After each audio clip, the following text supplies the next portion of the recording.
Hello. सो आज का topic ये है कि आइडिया वैलिडेशन। सो देखो भाई लोग, फाउंडर या एंटरप्रेन्योर जो भी है वो किस चीज़ की सबसे ज़्यादा इम्पोर्टेंस देता होगा। मैं तो हूँ नहीं, आप में से अगर कोई है तो बखूबी जानते होंगे टाइम की। क्योंकि आउटपुट को वो लोग ऐसे देखते होंगे कि ये तो प्रोबेबिलिटी है and number of doing things. क्योंकि वो सर्टन तो है नहीं, कभी लक भी एक फैक्टर होता है, कभी आपका प्रोडक्ट प्लेसमेंट जो हो गया या आपका परफेक्ट टाइम पे करना जो हो गया वो बहुत बड़ा फैक्टर हो जाता है। तो आउटपुट तो नंबर ऑफ़ डूइंग थिंग्स पे डिपेंड करता है और आपका प्रोबेबिलिटी है।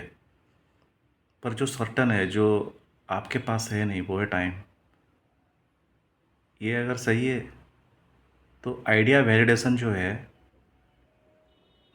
तो उसमें एंटरप्रेन्योर क्या देखता होगा, क्यों करता है वो। मुझे लगता है पॉइंट ये है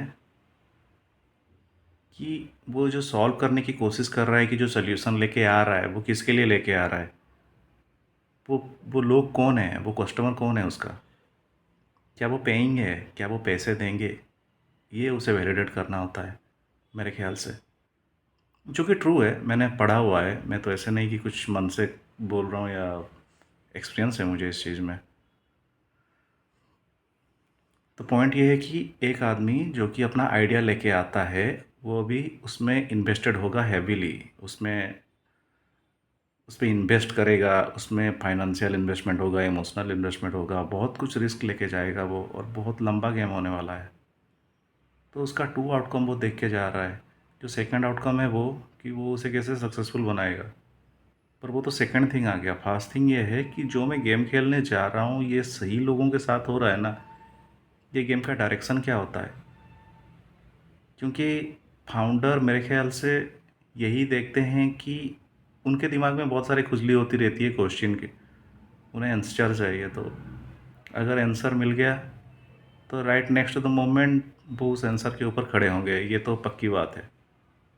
फाउंडर उसी में ही खड़ा होगा जहाँ, जब उसे आंसर मिल गया वो वहीं पे है। ऐसा नहीं है कि अच्छा इसके बाद ये है, इसके बाद वो है, उसके बाद वो है।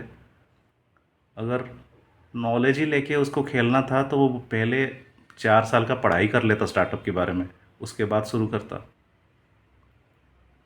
पर मुझे लगता है वो लोग जस्ट बेसिक आइडिया लेते हैं और खेलते हैं। क्योंकि पैसा इन्वेस्ट करना तो होगा नहीं, स्टार्टिंग से बहुत सारा काम होता है आइडिया को लेके। आइडिया जो जैसे हम बात कर रहे हैं, आइडिया वैलिडेशन को लेके, पेपर रिसर्च को होके, और मार्केट के ऊपर रिसर्च होगा, कस्टमर के ऊपर रिसर्च होगा, प्राइस पॉइंट के ऊपर रिसर्च होगा। तो उसके लिए वो टाइम को बहुत प्रायोरिटी देते हैं, इसीलिए स्टार्टिंग से ही खेलना शुरू कर देते हैं। पर उन्हें पता है कि जब मुझे आंसर मिलेगा मुझे उसी पॉइंट पे खड़ा रहना है, क्योंकि फिर कोई क्वेश्चन आएगा और उस क्वेश्चन का आंसर जब मिलेगा मुझे फिर वहाँ पे खड़ा होना है। आइदर ये स्ट्रेट लाइन पे जाएगा, ये मुझे लेके चलेगा आगे, आइदर ये स्ट्रेट लाइन पे चल के चलेगा और ये जिगजग जिगजग लेके चलेगा, पर ये जाएगा ज़रूर।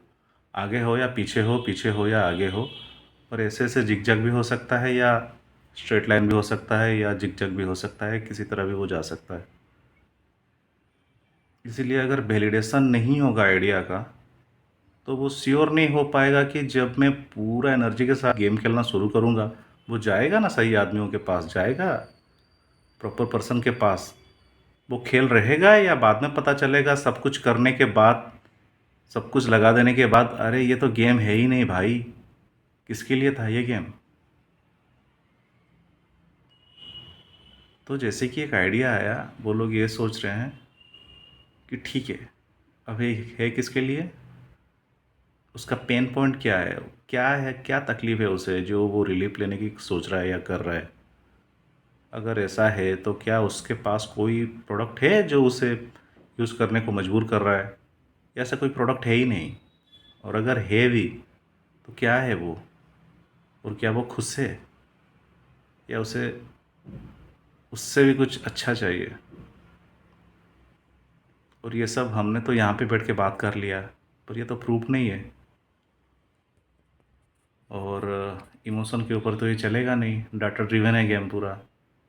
तो उसे डाटा चाहिए। अब डाटा मिलेगा, कोई फोरम हो गया, कोई ईमेल हो गया, कोई कम्युनिटी हो गया, बातचीत हो गया, किसी तरह इंटरव्यू ले लो, कुछ भी करके वो लोग निकाल लेते हैं अपना आंसर। और वो आंसर के ऊपर ही वो डाटा बनाते हैं, और फिर पता चलता है कि हाँ, ये एक कस्टमर बेस एग्जिस्ट करता है जो कि पैसा देगा, क्योंकि उन्हें वो सॉल्यूशन चाहिए। क्योंकि वो जो टिंकरिंग लैब बोलते हैं ना हम लोग, कि हम कुछ सोचे कि हाँ ये प्रॉब्लम है, या ये फैंसी लग रहा है, या ये बनाएंगे तो ये भी लोग ले सकते हैं, पर जब प्रोडक्ट उतरता है तो हम तो देखते हैं ना कि ये बहुत ही एम्बिशियस प्रोजेक्ट था और वो चला नहीं, क्योंकि उसका डिमांड था नहीं। वो किसी का उतना पेन पॉइंट नहीं था कि कोई उसके लिए पे करे। पे कोई क्यों करेगा? उसका टाइम बचा रहा है, उसको पैसा बचा रहा है, उसको पैसा ज़्यादा ला के दे रहा है, उसका हेल्थ अच्छा हो रहा है, उसका कुछ तो होना चाहिए ना जो उसके लिए इम्पोर्टेंस हो, इम्पोर्टेंस रखनी चाहिए ना वो बात। तो वही है बस, यही मुझे बोला। Thank you.